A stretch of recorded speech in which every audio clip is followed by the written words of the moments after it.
Let's continue the decay kinetics. Decay kinetics, we get idea of the mechanism of reaction in kinetics. We know that all the reactions of nuclear chemistry or radio element follows these are the spontaneous reactions and always follows first order kinetics. Let's see the decay constant. While studying the decay constant, we know that rate of decay of radio element. The radio element continuously decays as the spontaneous process is there, and that rate of decay of radio element is proportional to number of its atom present at that instant, particular instant. And how rate of decay shown?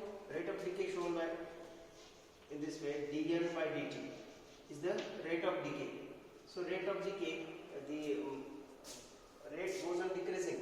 Rate of that particular element goes on decreasing. So minus dN by dt is proportional to N. That is the rate of decay of radio element at particular instant is proportional to number of its atoms present at that instant indicated by N. So minus dN by dt is proportional to N.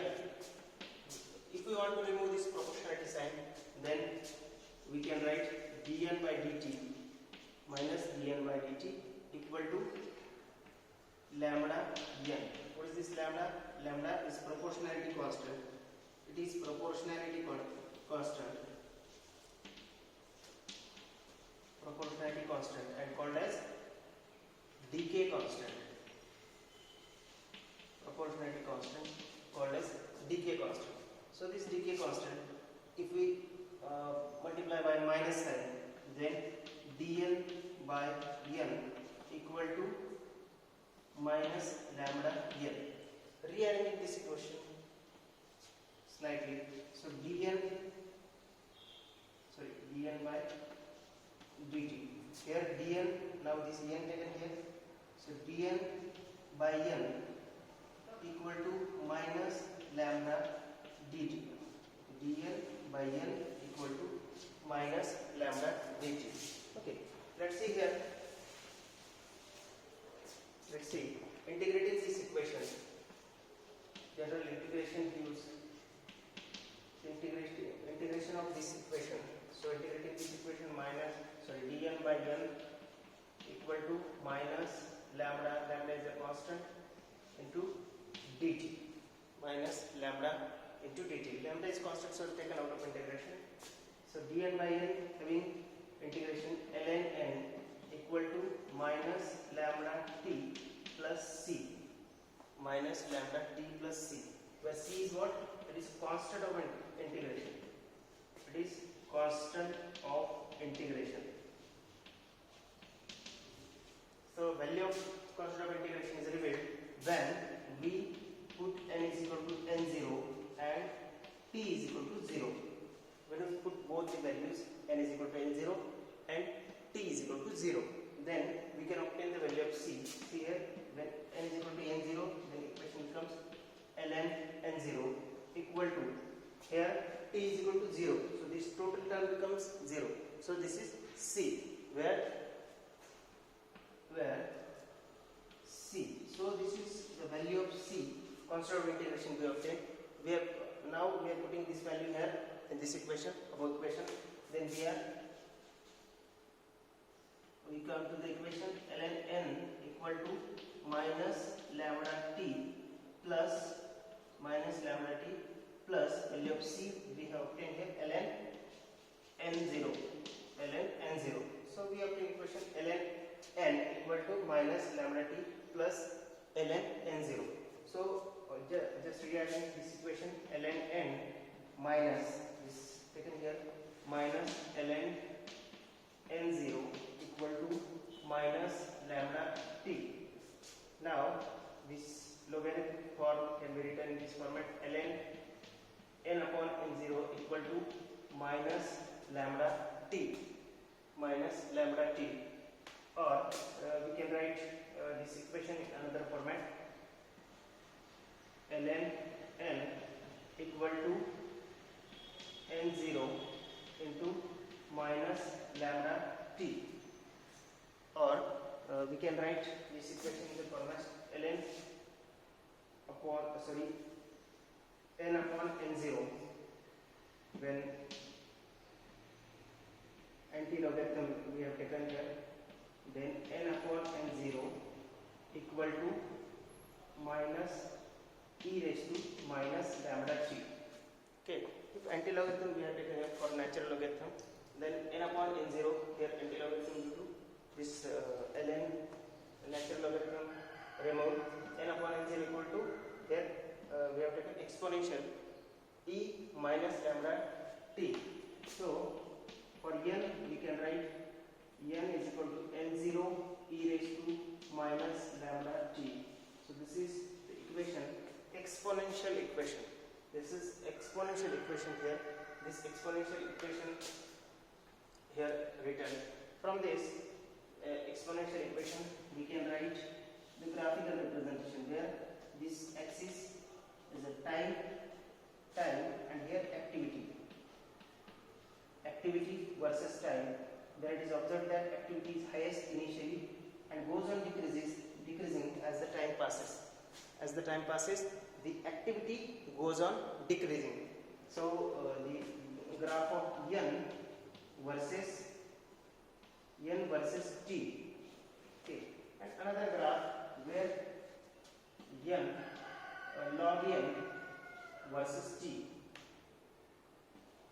If logarithm taken, then we obtain straight line, but at the same time activity versus time in this axis, and then activity goes on decreasing, but we obtain straight line graph here.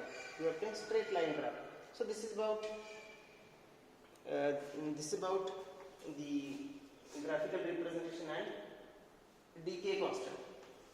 So from this we can obtain the value of decay constant, that is lambda. Lambda is the decay constant in the nuclear reactions. So nuclear reactions are there, and this we are looking for decay kinetics. In the decay kinetics, we are first showing the decay constant. Decay constant indicated by symbol lambda. In this case, we know that the rate of decrease of concentration of radioactive elements, or we say the rate of decay of radioactive element at any instant is proportional to number of its atoms present at that instant. Means rate depends on number of atoms present at that particular time. So number of atoms present at particular time is n, so minus dn by dt proportional to n. So this equation we obtain. Now to remove this proportionality sign, we add the constant, proportionality constant, and that constant is lambda. So equal to lambda n. We obtain this equation, and this lambda or this constant is the decay constant lambda. So decay constant, again we rearrange this equation, dn by dt. So negative sign goes here, and again rearrange this n taken to the left side and dt to the right side. We obtain this equation. By integrating this equation, we obtain this integrated form. Integrating this equation, where c is the constant of integration, value of constant of integration can be obtained when we put the value n is equal to n0 and t is equal to 0. N is equal to n0 and t is equal to 0, where ln n0 equal to c. We obtain c is equal to ln n0.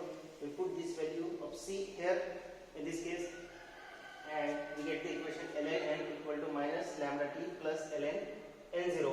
So this equation we have rearranged in the manner ln n upon n0 minus t.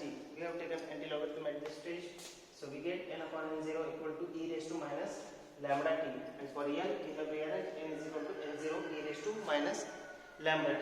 Now we have shown here graph n versus t, activity versus the time.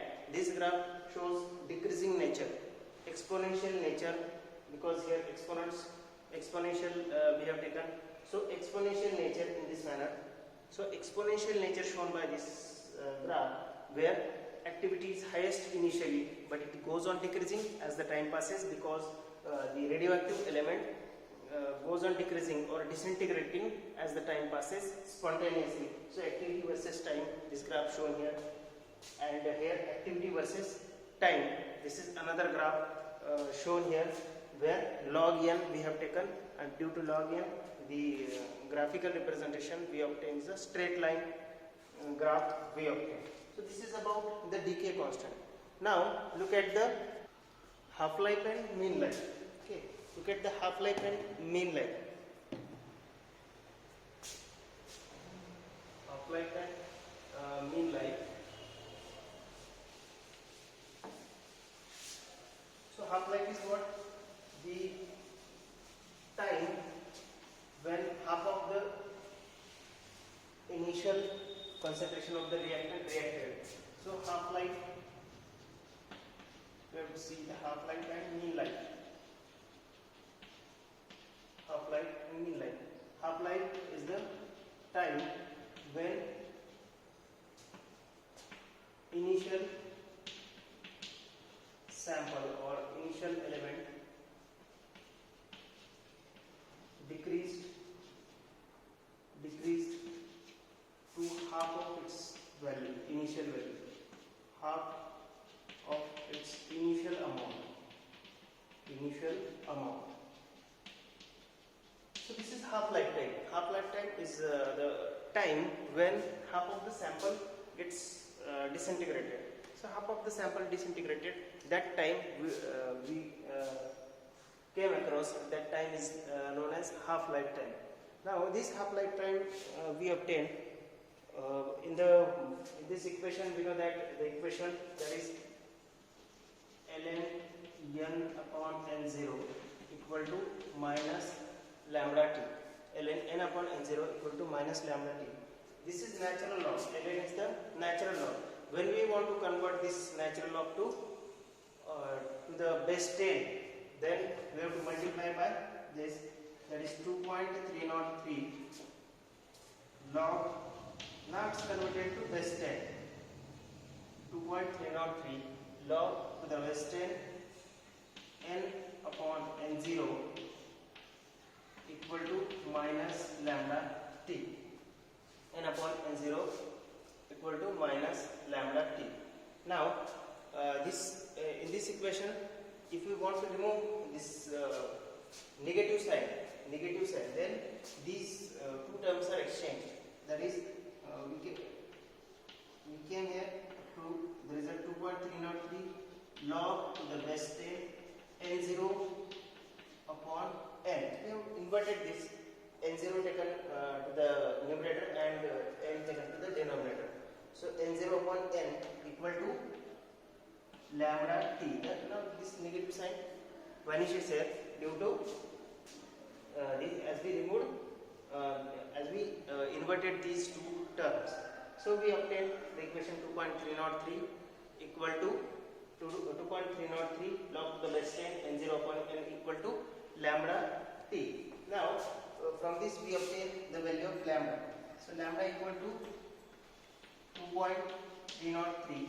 Now this t taken here, t log to the base 10 n 0 upon n. So this is the value of lambda we obtained. Now let's come to the point of half-life period. Half-life period is what? Initial amount decreases to half. Initial amount decreases to half. That means t becomes time shown as t1 by 2. What is n?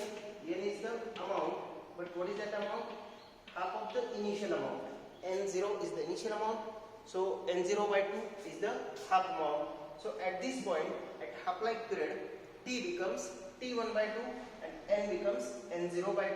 By putting this value, we can obtain the value for half-life period. So here lambda equal to 2.303 upon what is t? T becomes t1 by 2. T1 by 2 log to the base 10. What is n0? N0 as it is. And what is n? N is n0 by 2. N is n0 by 2. So by solving this equation,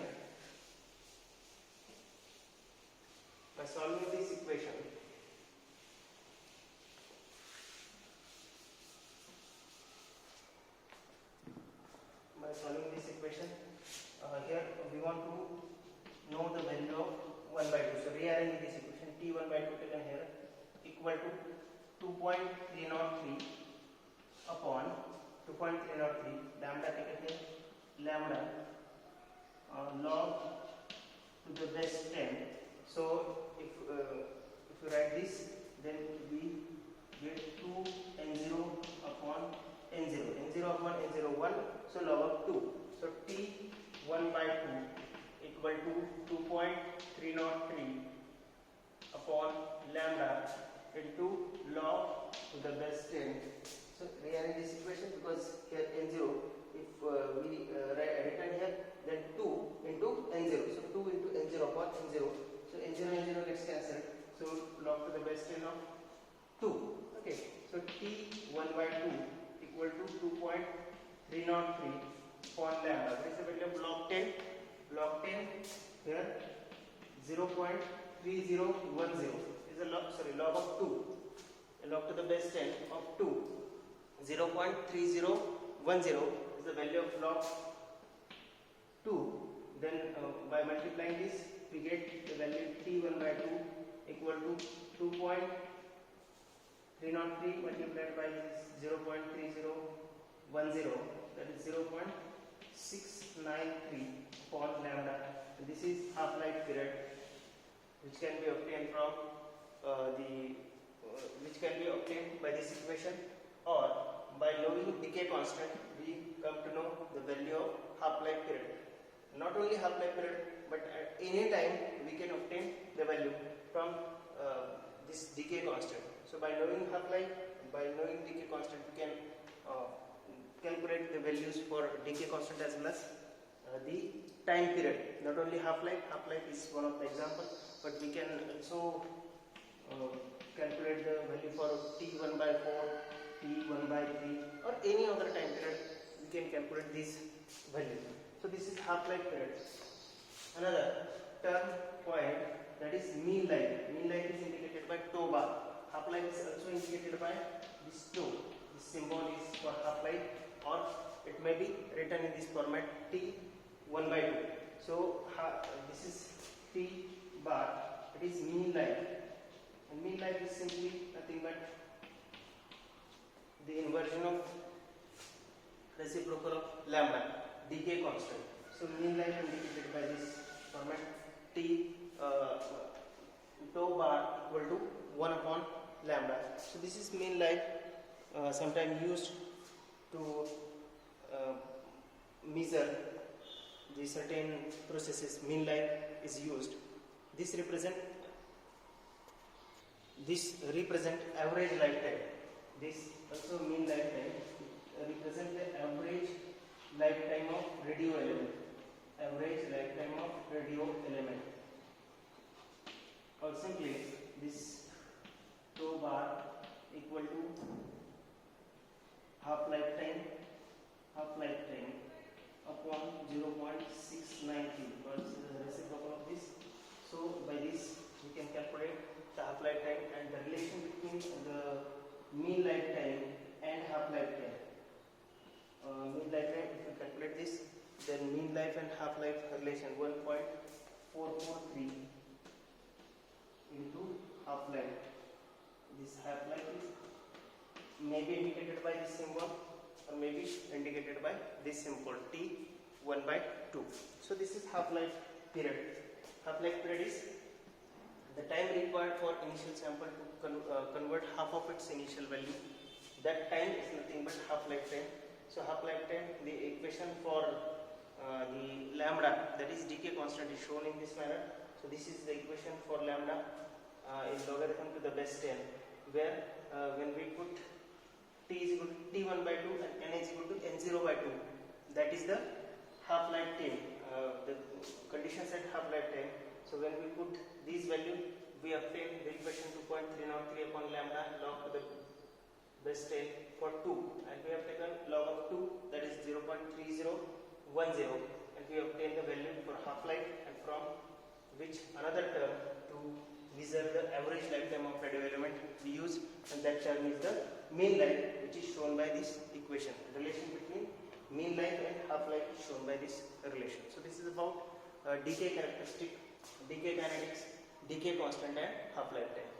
Thank you.